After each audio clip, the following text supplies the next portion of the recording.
Je travaille en ce moment sur un projet qui s'appelle Dunking Island, qui est un projet d'installation vidéo et sonore immersive en 6 écrans qui sont à l'échelle du public. Et donc le principe, c'est de proposer une déambulation libre au travers de ces 6 écrans.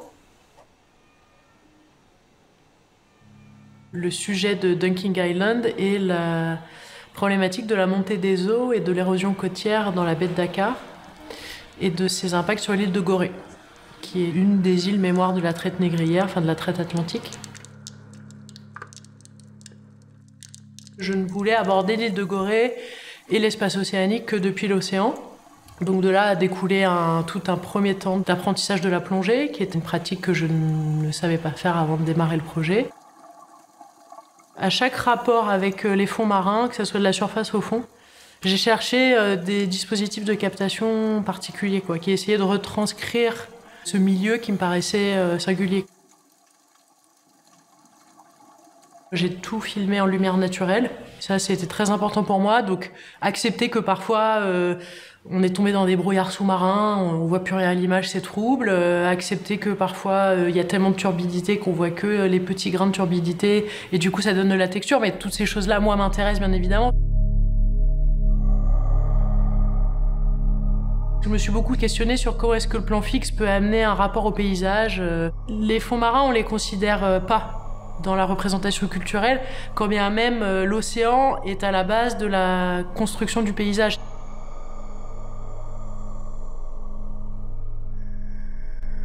Cette immersion aussi, tout au long du film, permet aussi ça, en fait, d'aller s'intéresser à des espaces qu'on considère pas assez, je pense, dans les représentations culturelles des paysages, quoi.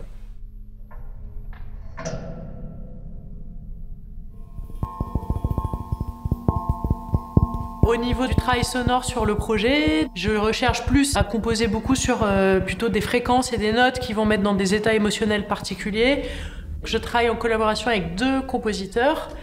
Valentin Ferré, qui est un compositeur plasticien sonore avec qui je travaille depuis 10 ans maintenant. Et je travaille là aussi avec Oasis Diop, qui est un chanteur-compositeur sénégalais avec qui on coécrit les textes et c'est sa voix qui interprète le récit.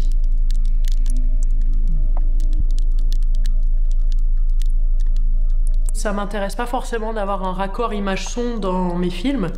On joue aussi sur des déphasages acoustiques où parfois on va ressentir une forme de pression physique avec le corps.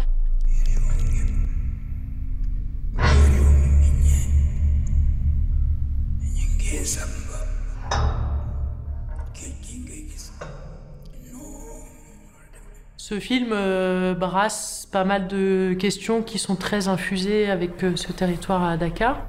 Que ce soit des problématiques actuelles ou l'histoire coloniale, l'histoire de la traite négrière aussi apparaissent et ressurgissent à ce moment-là.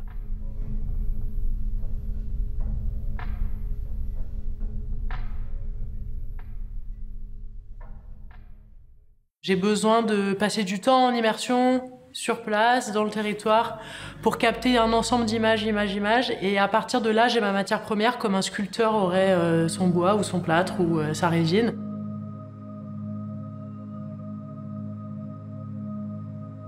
Le travail en 6 écrans, l'envie, elle est née assez vite parce que je me suis rendu compte que j'avais envie de travailler un rapport physique à l'espace océanique parce que être dans l'espace océanique, c'est vraiment physique comme rapport.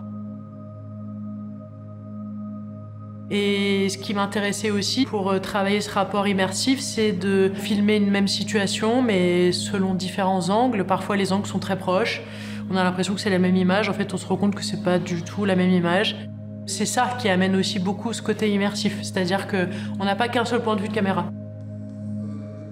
C'est pour ça que j'ai décidé de travailler des écrans qui n'ont pas de cadre sur les côtés et que je les travaille dans une mise en espace où ils sont très proches, souvent les uns des autres, pour que vraiment le public puisse, en fonction de sa déambulation, faire son propre point de vue, couper un peu un écran avec un autre, et du coup c'est un bout d'image qui vient superposer au travers d'un autre bout d'image. L'image en mouvement et la vidéo étaient vraiment le meilleur médium pour proposer une immersion dans un territoire, sur un territoire où très peu de gens ont l'occasion d'aller plonger ou d'aller pêcher ou d'avoir un rapport à l'espace océanique. En vrai, c'est vraiment quelque chose d'assez rare. Ce qui m'intéresse, moi, dans ma démarche de plasticienne, c'est déjà de créer des œuvres qui sont en lien avec un contexte, un territoire, une histoire, une réalité. Et le fil rouge à chaque fois, c'est de m'intéresser à une présence qui va être invisible, dissimulée, cachée, enfouie sur ces territoires où je suis amenée à travailler.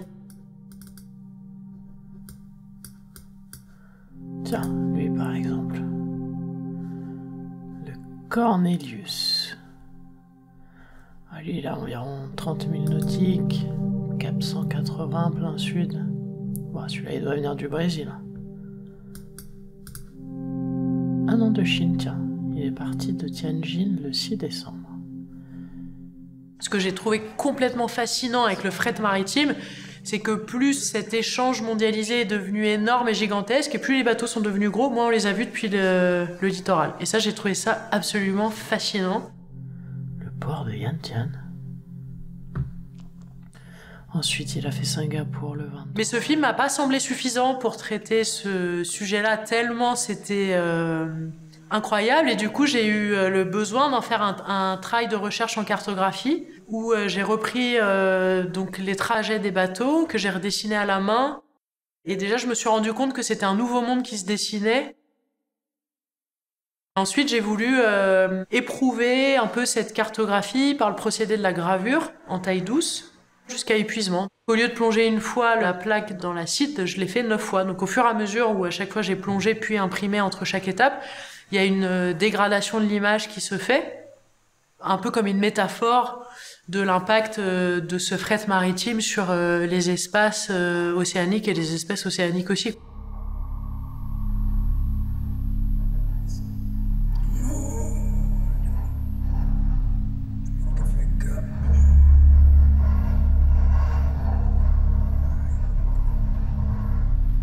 Au fur et à mesure des projets, je me rends compte que les problématiques environnementales, quand bien même c'est pas en permanence, c'est pas du tout une obligation, mais parce qu'elles sont fréquentes et parce qu'elles sont récurrentes sur les territoires sur lesquels je suis amenée à travailler, m'amènent aussi à me questionner moi en tant qu'artiste et moi en tant que plasticienne sur comment aborder ma création et comment aborder mes images, comment aborder mes sculptures, mes dessins, que ça soit et dans le process de faire, ou aussi dans la question de la représentation culturelle de ces œuvres que je vais être amenée à produire, quoi. Quel langage ressort des images, quel sens est donné, quel sens parle de lui-même en fait sur cette question du paysage, de l'environnement, cette problématique.